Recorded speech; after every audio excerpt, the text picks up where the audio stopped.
ఓం గం గణపతే నమః శ్రీమాత్రే నమః శ్రీ వారాహిదేవి నమో నమః. Welcome to our YouTube channel Chaganti party talks.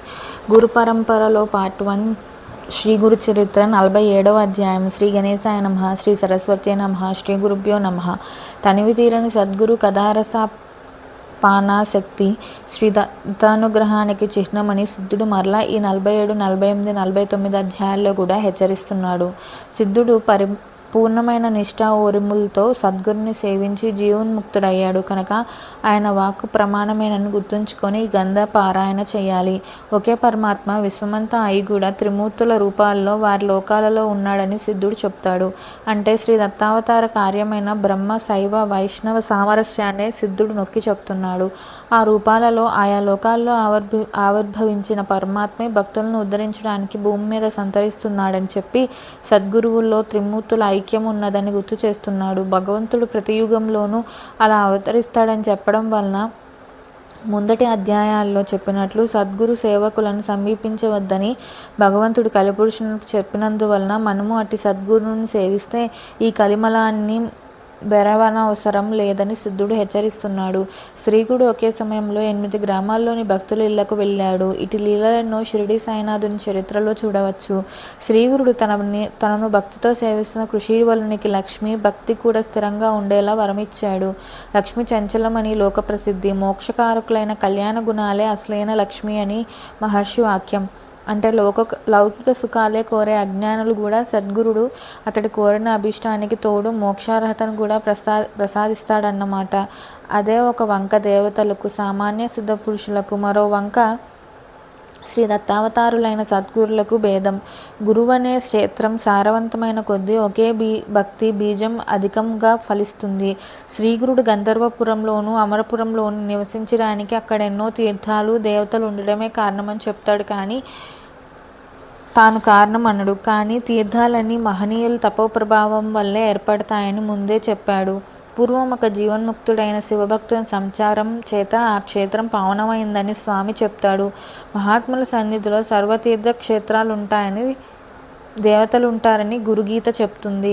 వాటిని అజ్ఞానులు గుర్తించలేరు. ఆ జీవన్ముక్తుడు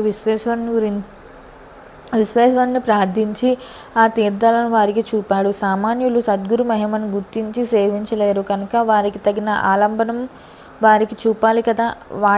వాటి వలన పవిత్రులయ్యాక వారికే సత్యం గోచరమవుతుంది. ఆ జీవన్ముక్తుడు దైవం తనకు అన్యమైనట్లు ప్రార్థించడం శ్రీగురుడు షిర్డీ సాయిబాబాల వలె సాధులోకానికి మార్గదర్శకం మాత్రమే. శ్రీగురుడు రత్నాదేవి జన్మాంతంలో అనుభవించాల్సిన దుష్కర్మల ఫలాన్ని పోగొట్టాడు. సద్గురువు కర్మను కూడా నశింపచేయగలరని, కానీ అందుకు భక్తులెంతో భక్తి శ్రద్ధలు ఉండాలని మనం తెలుసుకోవాలి. కథారంభము. నామధారకుడు కోరిన ప్రకారం అటుపై కథ సిద్ధయోగి ఇంకా ఇలా చెప్పసాగాడు.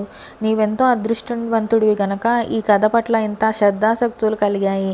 ఈ కథ వినడం వలన పతితులు కూడా పావనులవుతారు. ఒకప్పుడు దీపావళి పండగకు ముందు 7 సన్నిహిత భక్తులు స్వామిని దీపావళికి ముందు వచ్చే ధనత్రయోదశి పర్వదినాన తమ తమ ఇళ్లకు భిక్షకు ఆహ్వానించాలని గాన్గాపురం వచ్చారు. ఆ 7 ఆ చుట్టుపక్కలున్న 7 గ్రామాలకు పెద్దలు.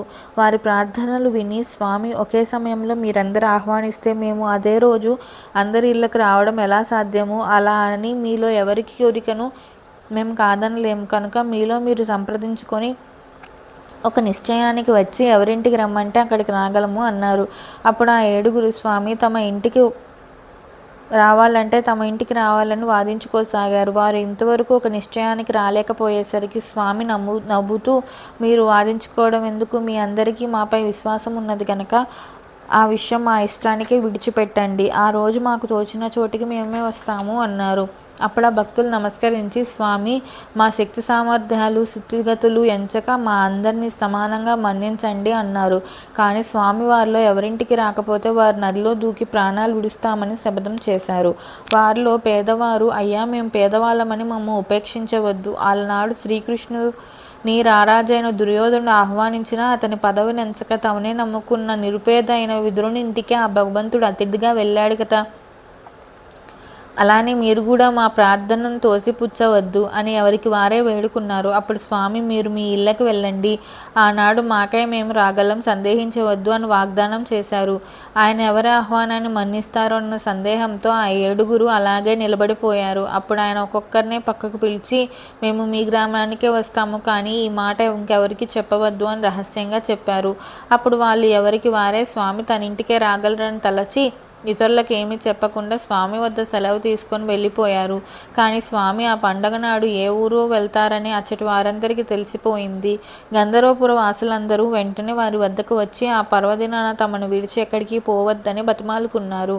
వారితో స్వామి, మేము ఆనాడు ఇక్కడే ఉంటాము, ఎక్కడికి వెళ్ళమని మాట ఇచ్చి అందరినీ ఊరడించారు. చివరకు ధనత్రయోదశి రానే వచ్చింది. ఆ రోజుకు ఆ 7 గ్రామాల పెద్దలు శ్రీగురుడు తప్పక తమ ఇంటికే రాగలరని తలచి ఎవరికి వారు ఎంతో వైభవంగా ఏర్పాట్లు చేసుకున్నారు. ఆయా గ్రామస్తులు కూడా స్వామికి ఘనస్వాగతము పూజలకు సిద్ధమయ్యారు. కానీ గంధర్వపురంలోని శ్రీగురుడు ఆ గ్రామం విడిచి ఎక్కడికి వెళ్ళక మఠంలోనే ఉండిపోయారు. ఆనాటి సాయంత్రం మంగళ స్నానం చేసే సమయంలో శ్రీగురుడు 7 రూపాలలో ఆ 7 గ్రామాలకు వెళ్ళారు. అయినప్పటికీ 8వ రూపంతో గంధర్వపురంలోనే తమ మఠంలో ఉండి అచ్చటి వారి పూజలు అందుకున్నారు. కొద్ది రోజులు అయిన తర్వాత ఒక గ్రామానికి వెళ్ళిన సంగతి మరొక గ్రామానికి పొక్కకుండా ఉండిపోయింది. అయినప్పటికీ ఆ కార్తీక మాసంలో త్రిపురోత్సవానికి స్వామికి కార్తీక పూర్ణిమ దీపతోరణాలు సమర్పించుకోవడానికి అన్ని గ్రామాల నుండి భక్తులు గంధర్వ నగరం చేరుకున్నారు. వాళ్ళందరూ అంతకు 15 రోజుల ముందు తమ తమ గ్రామాల్లో జరిగిన ధనత్రయోదశి ఉత్సవం విశేషాలు చెప్పుకుంటుండగా ఒకరి మాటలు ఒకరికి నమ్మలేనివిగా తోచాయి. ఎవరికి వారు శ్రీగురుడు తమ ఇంటినే భిక్ష చేశారని చెప్పుకుంటూ ఒకరి మాటను ఒకరు ఖండించుకుంటున్నారు. ఎవరికి వారే ఆనాడు స్వామికి తాము సమర్పించుకున్న శాలువాలు, కాన్కలు నిదర్శనంగా చూపించి తమ మాటలు నిజమని నిరూపించుకోగలమంటున్నారు. అదంతా వింటున్న గంధర్వపుర వాసులు నవ్వి, మీ అందరికీ పిచ్చి పట్టిందా ఏమి? దీపావళి నాడు స్వామి ఎక్కడికి వెళ్ళనే లేదు. స్వామిని మేమే కదా ఇక్కడ ప్రత్యక్షంగా పూజించుకున్నాము అని మందలించారు. అప్పుడు స్వామి, మీరు వాదులాడుకోవద్దు, మీరు ఎవరో అబద్ధం చెప్పడం లేదు, మేము అంతటా ఉన్నాం కదా అన్నారు. స్వామి ఆనాడు అన్ని రూపాలు ధరించి అందరి పూజలు అందుకున్నారన్న రహస్యం బయటపడింది. అందరూ ఆశ్చర్యచకితులై అటువంటి లీల తామెన్నడూ కని విని ఎరగమని చెప్పి స్వామిని స్తుతించుకున్నారు. ఎంతటి కవులకు వర్ణించే సాధ్యం కాని ఆ లీల త్రిమూర్తి రూపమైన అవతార పురుషునికి మాత్రమే సాధ్యమని కీర్తించుకున్నారు. కనుక నామధారక శ్రీగురు స్మరణ మించిన జ్ఞానమేమున్నది? శ్రీగురుడే త్రిమూర్తి స్వరూపము, ఆయనకు మించిన దైవమే లేడు. ఈ సంసార సాగరాన్ని దాటడానికి శ్రీగురు పాదసేవకు మించిన నావయే లేదు, గురుకథామృతానికి మించిన అమృతమే లేదయ్యా అన్నారు సిద్ధయోగి. 47వ అధ్యాయం సంపూర్ణం. శ్రీ దత్తాయ గురవే నమః. శ్రీ శ్రీపాద శ్రీవల్లభాయ నమః. శ్రీ నృసింహ సరస్వతి నమో నమః. Please subscribe our channel. Thank you.